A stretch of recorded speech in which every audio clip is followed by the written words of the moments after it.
The final idea that we're going to talk about is this idea of creating shared value. And it's an important idea that's come about to try and work in a different way with this relationship between business and society. It's a simple but can be a radical idea. Can companies make money by solving social problems? The idea actually comes from Michael Porter and Mark Kramer from Harvard Business School. And one of the reasons that I've chosen this particular idea to concentrate on is that Porter is such a legend in the field of strategy. There are many similar ideas, and we'll come back to this as being one of the criticisms of it. But in essence, it's trying to reformulate the problem rather than an either profit or purpose to being able to combine them, making money from doing good. Their original article, Creating Shared Value, How to Reinvent Capitalism, argued that both business and society are trapped in this false choice between profit or purpose. And so what it tries to do is take the concept of corporate social responsibility, CSR, and take it from a bolt-on, a cost center, something you do on the side, to turning it into the center of what the business does. In so doing, they're trying to address one of the problems with the shareholder view. That is that it has to some degree eroded trust. It has created enormous wealth for society, but there are these broader impacts that can get glossed over. Things like the social and environmental costs that can arise from too radical a focus on the profit, maybe even transgressing Friedman's rules of the game. So creating shared value is proposing this third way, a way to bring the social problems into the core engine of strategy. Their idea is simple. Societal needs, not conventional economic needs, can define markets. What they're saying is that if we're smart, if business can innovate, we can re-engineer business and so capitalism so that profit and purpose reinforce. Okay, but why do we need CSV? Well, for a long time, companies have treated social issues as externalities, something that the government or charity should look after. In fact, that was one of the major starting points for Friedman's view. Instead, Porter and Kramer would argue that when you ignore these social issues, they eventually disrupt your business anyway. So you might as well try to address them as part of your core business. Supply chains collapse, the energy grid is going to suffer as it goes through transition. Communities lose trust when organizations act in the wrong way. So rather than trying to give back after the fact, which was the traditional CSR approach, or to some degree try and buffer you from things you might do, it's moving away from the idea of things like donations and flipping it on its head. So the question in creating shared value is, how do we design the business differently? Instead of how do we give back, how do we grow the business by actually doing good? What this requires is firms to take a new look and redesign their products, value chains, and indeed the cluster of businesses around them to create mutual benefit. We're trying to get the intersection of profit and purpose. Where they overlap, business opportunity and social progress come together. So how do Kramer and Porter see this developing? Well, in three key ways. The first way is firms can reconceive products and markets. What do we mean by that? Well, you take a strategic approach about what you sell. Can you create core products or reimagine them or deliver them so that you solve social problems profitably? For instance, can you identify a social pain point, nutrition, energy poverty, people not having access to a market? Then can you just make sure that there's enough demand there? Is this really a problem that is worth solving? Once you've identified a problem with a potential market, you need to redesign your product to deliver into that market, and then you can scale to turn it into a business. So what are the typical ways a firm might do? Well, you could redesign your product or service for low income or marginalized groups, giving them greater access. You could redesign your products to make them healthier or more sustainable. You could think about digital platforms or new ways to reach people. Take, for instance, telehealth. And there are many examples of this. Unilever does this, for instance, with selling single-use hygiene products, say, for instance, shampoo. So one of the problems for a low socioeconomic group is they may not be able to afford an entire large bottle of shampoo, but instead they can afford a sachet. And so what we have is reconceiving the product as single use in a way that makes it profitable for the firm, but also improves things like hygiene for people who never had access. Or say solar lighting that can bring power to villages where you normally wouldn't be able to get a return through connection to a grid, etc.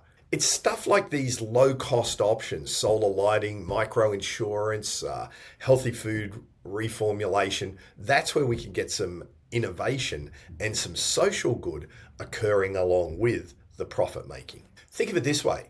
Every unmet social need is a potential market gap if you can innovate and design for it in a way that captures value. Okay, the second key way we can create shared value is focusing on what we produce and how we produce it, improving our efficiency by improving our systems and the people involved in our business. So this can mean stepping back, looking at our value chain from suppliers to employees to distribution.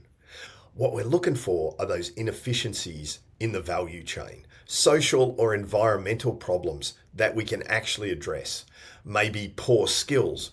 Maybe we can improve working practices and conditions. Maybe we can change how we produce things to produce less waste, or indeed turn the waste into a viable product. And once we've identified them, we need to invest in those solutions that both raise productivity and well-being at the same time. Once we do that, and provided we make sure we measure those benefits, cost savings, etc., we can scale this kind of change to increase our profitability. How would you actually do that in practice? Well, things like improving work health and safety. Why? That reduces absenteeism and maybe staff turnover. You can help your suppliers develop.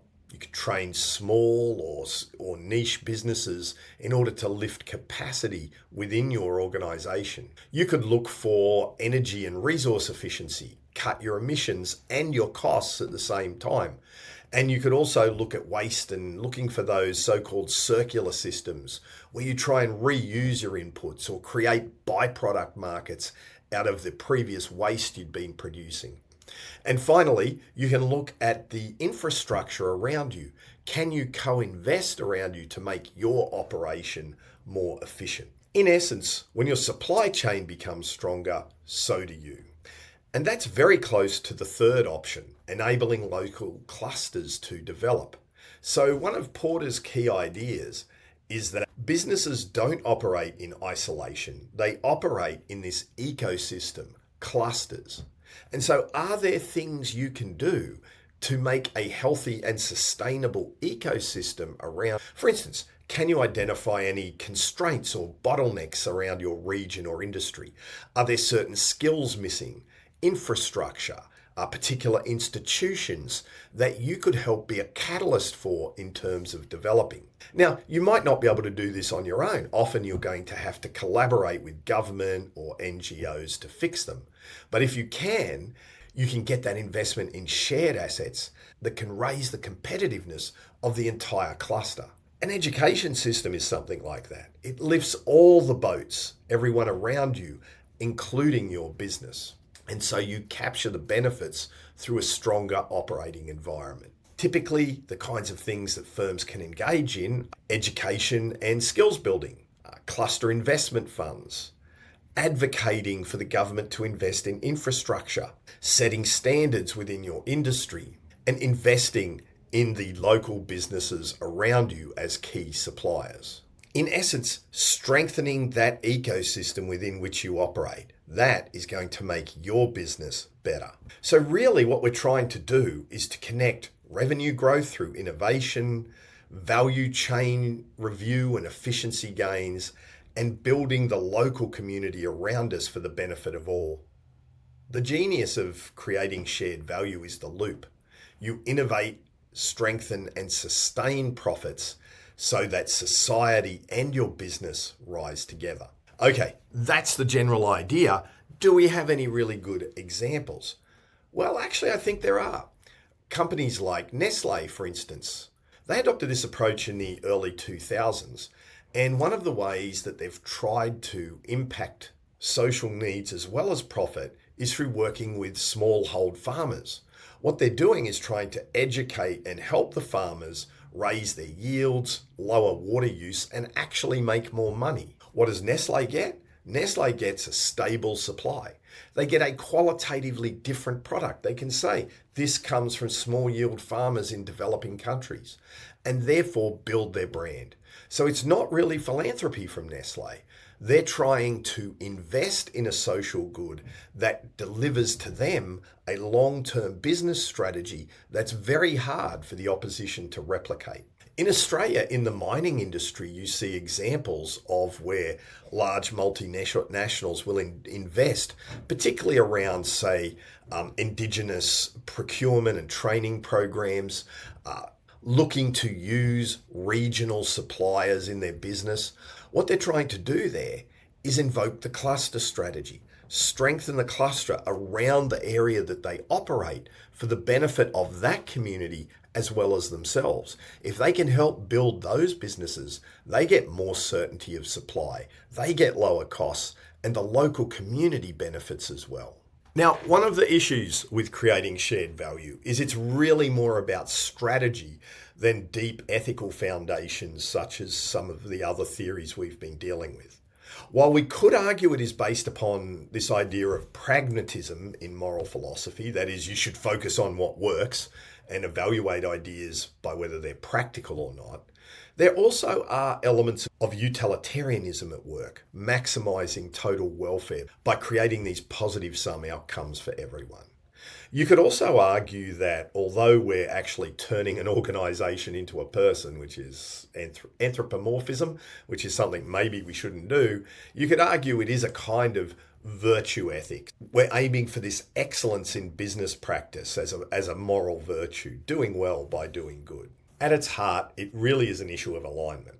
Creating shared value is trying to link moral purpose to competitive advantage. If you do that with alignment, we're going to have a lot better outcomes. Okay, that's the idea, but does it work? Well, again, the evidence is mixed. Some of the studies show some moderate positive links, these initiatives and firm performance, but it is highly contextual. So things like the industry that you're in matter. What is really important is you get much stronger results when the social good and solving that is central to the business. It's central to your strategy. Think of it this way. Painting an aeroplane doesn't make it fly. So creating shared value only really works when it is core to your strategy, not a PR decoration. Okay, that's inspiring, but what are some of the problems in it? One of the core problems is it only really works if you can come up with a win-win solution. It actually hides some of the tough trade-offs that are actually necessary in society. We can't always make money from a social good, and seeing creating shared value as a panacea, you're going to end up with a lot of blind spots. And if we have those blind spots, we might ignore deontological duties and that perspective for business. So we need to be very careful about assuming everything is a win-win. That's an illusion. Second key problem is one of power. In the end, this is saying the choice about which social problems should be solved is up to business. That's a big difference from what we expect from a democracy. Firms are going to choose those problems that are linked to their strategy and that they can make money out of. Anything other than that, you're going to ignore. So what this does is it takes the idea of public decision making, what Milton Friedman said was the role of government, and turns social choice into a corporate choice. One of the things that he suggested was problematic, because if we privatize what the public should be prioritizing, we can actually skew resource allocation. So a company might invest in clean water near its factory because it needs it, but not invest in schools because education takes too long to hit the bottom line. These kinds of decisions, repeated over and over in a system, can lead to significant deviations from what is in the public interest. We got to ask the question, do we really want business acting as our moral gatekeepers? Third, and relatedly, it does raise an issue about fairness. While creating shared value does create total value, it ignores the distribution of that value. What happens if a firm gains a real lot in profit, but society just a little bit? Is that fair? Is that the way our resources should be using? If a company gets 10 times the gain, is it really shared value? And we've already seen in this video series, there are other ways to judge that. Rawls would say, look at the least advantaged, not the increase of the total or the increase of the average. That approach, Nozick's entitlement theory, point us to the problem that can occur under this particular kind of system, even when it's successful. A different kind of criticism involves the observation that we've had this kind of idea before. Stakeholder theory itself was kind of based upon the idea of looking at social good, and that evolved in the late 90s to something called strategic corporate social responsibility, CSR, trying to link doing good with doing well. Is creating shared value just the same thing with a different label? Are we here 30, 40 years later with no real demonstrable change in our system? Are we really chasing an illusion? And finally, like so many things in the social arena and in moral philosophy itself, we're creating this dual value, but how do we actually show it? How do we measure and verify social outcomes? How can we demonstrate that this shared value is actually being created? It's quite easy to track financial ROI precisely. Social return on investment, really difficult to show. And without those metrics, without those dual accountabilities, we're always going to focus on what we can measure, finances, and at the same time, make claims that are unverifiable about what we're doing socially, so-called greenwashing. Without measurement, it becomes very hard to assess whether a company is doing good or greenwashing. So creating shared value can actually work when markets and morals align, but they don't always overlap. We're still going to need regulation, social norms, and leadership to fill many of these gaps. Creating shared value isn't wrong. It's just like all these theories, incomplete. It shows us how you can think about the problem about driving social good to align with profitability, but critics keep reminding us we still need accountability, justice, and moral courage. CSV is a tool, a good tool, but only one tool in our ethical toolkit.